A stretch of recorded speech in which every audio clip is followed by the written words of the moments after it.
મિત્રો આપણે આજે એક ઇતિહાસ વિશે વાત કરવી છે કે લાખણસિંહભાઈ ગઢવી એમ કહેતા કે અમુક કે બીજા ધંધે સડી ગયા કે પોતાના ઇતિહાસ ભૂલી ગયા કે નથી ઇતિહાસ, અત્યારે લાખો રૂપિયા આપે ઇતિહાસ નથી. એવો વિડીયોની ક્લિપ છે, હું તમને ક્લિપ જોડી દઉં. આમાં હારવાર ક્લિપ જોઈ. ઘણી જ્ઞાતિઓ આજે પોતાનો ઇતિહાસ ગોતે છે પણ નથી હાંચવા, એટલે નથી ઇતિહાસને હાચવનારા નથી હાંચવા. એ બિચારા બીજે ધંધે સડી ગયા એટલે એના ઇતિહાસ વિખાઈ ગયા. જે લાખો રૂપિયા આપવા તૈયાર છે કે તમે જેમ બીજાની વાતો કરો અમારી હું કરો, પણ નથી એનું હચવાણું ગોતે છે. એમ જો નહીં હાચવો તો તમારી એક દી ગોતવા નીકળવું પડશે. એટલે હું જાહેરમાં ઘણી વખત કદાચ ને કમ આમાંથી કઈ તમે કઈ લ્યો, સાંભળો ન સાંભળો, એમાં ખોટ અમને નથી, ખોટ તમને છે. હું રોજ દૂધ ભરવા જાઉં જાળિયા ગામમાં, ને એક હાથણી ગામના એક કાળુભાઈ કરીને કપાસના દલાલી દરરોજ આવે દલાલ હાટું. તો દલાલીને તેવું હોય ગમે દલાલ કરતા એટલે ખેડૂત પાસે જાય કપા કોઈને દેવાનો છે. તો એમની વાતમાંથી વાત નીકળી એટલે મને એક આપણે હાંગાજી ગોરી તરીકે ઓળખાતો એક અડાભીડ ગ્રાસિયાનો ઉદારી, એટલે આપણે ગણો કરોડનો પર ગણો ને એ કરતા પણ એક અદ્ભુત એની આખી બહુ સરસ વાર્તા છે. હું આવતા વિડીયોમાં વાર્તા કરી, પણ મારી પાસે તારે ટાઈમ નથી વાર્તા કહેવાની.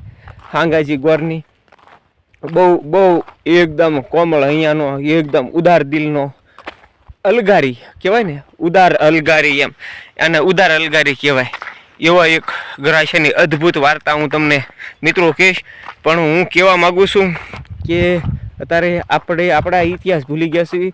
તો એ ભાઈ કાળુભાઈ સરવૈયા કરીને છે, એ આવ્યા મને કે અમારા ગામમાં એ કે જે અમારું ગામ છે ને એ કે હસ્તિનાપુર હતું. એ કે એટલે આ ભાઈ હું કહું અહીંયા હસ્તિનાપુર નથી આવ્યું. એ કે મને એ તો મેરા સીધા એને તો બિચારકને એનો કાંઈ વાક નહીં, પણ એને કોઈ કે ઉઠા ભણાવેલા હોય ને એ મેરા પાવર કરવા મને કે તમે કે હું છો તો ઓલા ભાઈ બીજા હતા ને કે કેટલા રહેવા દે વાઘુભાઈને હંધી જ્ઞાનની ખબર હોય તો કે ના એ કે અમારા ગામમાં એ કે હસ્તિનાપુર કે અમારા ગામ એ કે હાથણી ગામ છે ને એ હસ્તિનાપુર છે. અને એ કે મને કઈ સોપડીનું નામ દીધું અત્યારે ભૂલાઈ ગયું. એ કે એના એ કે બીજા પેજમાં પાછા પેજ નંબર તે મને દીધા. હવે હું કયા પેજ નંબર તો ભૂલી ગયો, તારે સોપડીનું નામે તે હું જાણી જોઈ પાછા દરરોજ ભેગા થાય. પણ મિત્રો એમાં એનોય વાક નથી.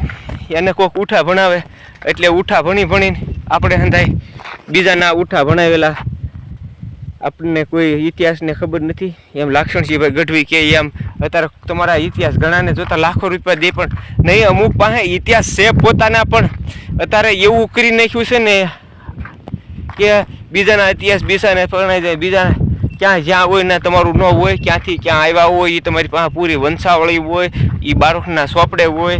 કાંઈ મારીને તમારી પાસે ન હોય, મારી વંશાવળી હોય કે મારી પાસે ન હોય, આપણા બાળકના સોપડે હોય. એટલે અમુક પાત્ર એવા છે કે તમને અવળા રવાડે ચડાવી દીધા છે. એટલે મિત્રો મારું કહેવાનું હેતુ એવું છે કે આપણા ઇતિહાસ છે આપણને જ ખબર ન પડવા દીધી. આપણે કેવા હતા, આપણા પૂર્વજો કેવા હતા, આપણા પૂર્વજોએ શું દાન કર્યા છે, આપણા પૂર્વજો શું કામ કરતા હતા, આપણા પૂર્વજોએ બલિદાન દીધા હોય બીજાના સોપડે ચડી ગયા. એક આપણે અહીંયા હું એક પાળિયાની વાર્તા મારે કેવી છે કે અદ્ભુત ગાયું માટે બલિદાન દીધેલું છે. ઠેઠ દુધાળાની માંડીને અહીંયા સુધીને બહુ અદ્ભુત પાળિયાની વાત કરવાની છે આપણી હવે ચેનલ ઉપર. દર્શક મિત્રો એવા જે અત્યારે મેઘાણીના સોપડે કે કવિ કાગના સોપડે નથી ચડ્યા એવા પાળિયાના આપણે તમને એક વખત મારી પાસે સમય મળે, તમારો સાથ સપોર્ટ મળે તો હું દર્શક મિત્રો એવી વાર્તાઓ રજૂ કરી કે તમને આનંદ આવી જાય. તો ખાસ કરીને તમારા ઇતિહાસ તમને જાણવા મળે કે ચાલો ભાઈ અહીંયા આ પાળિયો હતો. અમુક પાળિયાને તો વખાણે ન કરાય એવા પાળિયા હોય, પણ કાંઈ વાંધો નહીં દર્શક મિત્રો. આપણે એવા અદ્ભુત પાળિયા ને આપણે અમારા ગુજરાતની અંદર ભાવનગરની અંદર એવા પાળિયા મુસલમાનના પાળિયાના વખાણ કરવા છે આપણે. બીજું કંઈ નહીં, હિન્દુના તો પાળિયા હોય પણ મુસલમાનના પાળિયા એ તે પાછા ગાય માટે બલિદાન દઈ દીધા એવા પાળિયાના જો આપણે વખાણ કરવા છે દર્શક મિત્રો. એટલે તમારા સાથ સપોર્ટની જરૂર છે. જય જવાન જય કિસાન.